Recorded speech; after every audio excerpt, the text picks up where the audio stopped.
3. Écoutez, pendant que les Gabonais et Gabonaises pleurent leur mort, que d'autres cherchent encore leurs enfants, leurs maris, leurs frères et leurs sœurs disparus et introuvables à ce jour, alors que les Gabonaises et Gabonais sont arrêtés, emprisonnés arbitrairement par M. Ali Bongo et sa bande de gangsters au mépris des dispositions de la Constitution. Parmi les personnes arrêtées figurent des hommes politiques, des activistes, des membres de la société civile et même des officiers supérieurs de nos forces armées qui ont refusé de se rendre coupables et complices de la répression sanglante du 31 août dernier. Le RGR dénonce les comportements des compatriotes qui relèvent de la prostitution politique et de l'immoralité, qui sont aujourd'hui de connivence avec le régime Bongo en se précipitant vers un dialogue sans issue dont le but serait d'occuper des postes ministériels au sortir de celui-ci. Comment comprendre que pendant que les Gabonais sont meurtris dans leur chair, Ali Bongo appelle au dialogue après avoir fait un coup d'État militaro-électoral qui a coûté la vie à de nombreux compatriotes avec l'aide de la Cour constitutionnelle. C'est pourquoi le Rassemblement des Gabonais républicains rejette avec force l'appel au dialogue sans remords de M. Ali Bongo, candidat malheureux au scrutin présidentiel du 27 août 2016. Souvenons-nous des accords de Paris, réunis en 1994, négociés sous l'égide de la France suite au contentieux électoral résultant des conditions déplorables d'organisation et de proclamation des résultats du scrutin présidentiel du 5 décembre 1993, donné dans des conditions calamiteuses qui a failli plonger le Gabon dans une guerre civile. Vous convenez que beaucoup d'autres accords sans succès s'en sont suivis, comme par exemple le référendum du 15 juin 1995.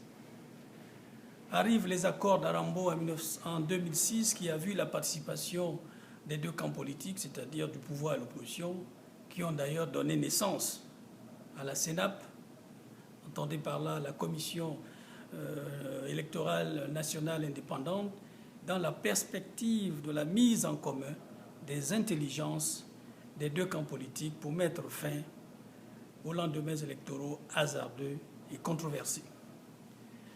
Mais, comme à son habitude, ces accords d'Arambo avaient été violés par la suite avec l'ordonnance numéro 009/PR/2011 du 14 août 2011, remettant en cause le fonctionnement paritaire de la CENAP qui a donné des coudées franches au régime Bongo dans l'organisation des élections au Gabon.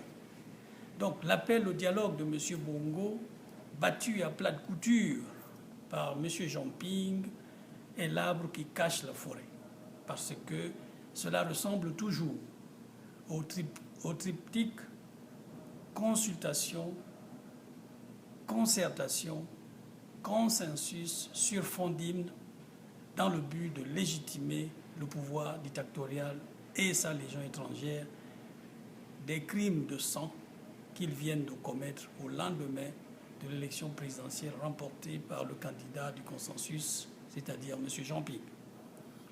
L'ORGR se félicite de la communauté Fang pour avoir pris position contre l'un de leurs qui se serait inscrit en traite pour assouvir ses appétits maladifs du ventre au lieu d'œuvrer à la libération de son pays.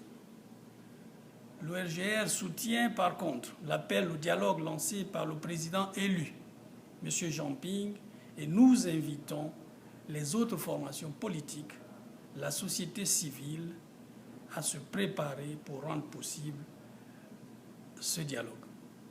Nous invitons également, si vous le permettez, le président Jamping a prêté serment, vu que le mandat de M. Bongo arrive à son terme.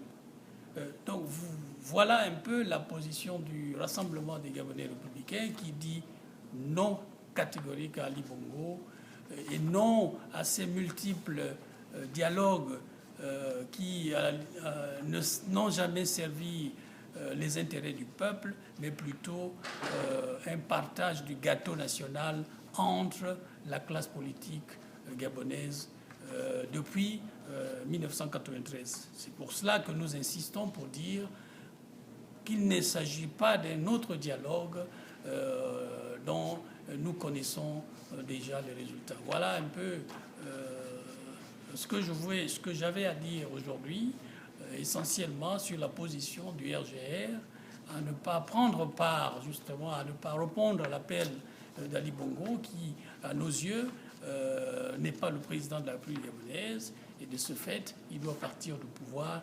Et nous attendons donc, avec les autres couches sociales, de participer au dialogue proposé par M. Jamping. Voilà.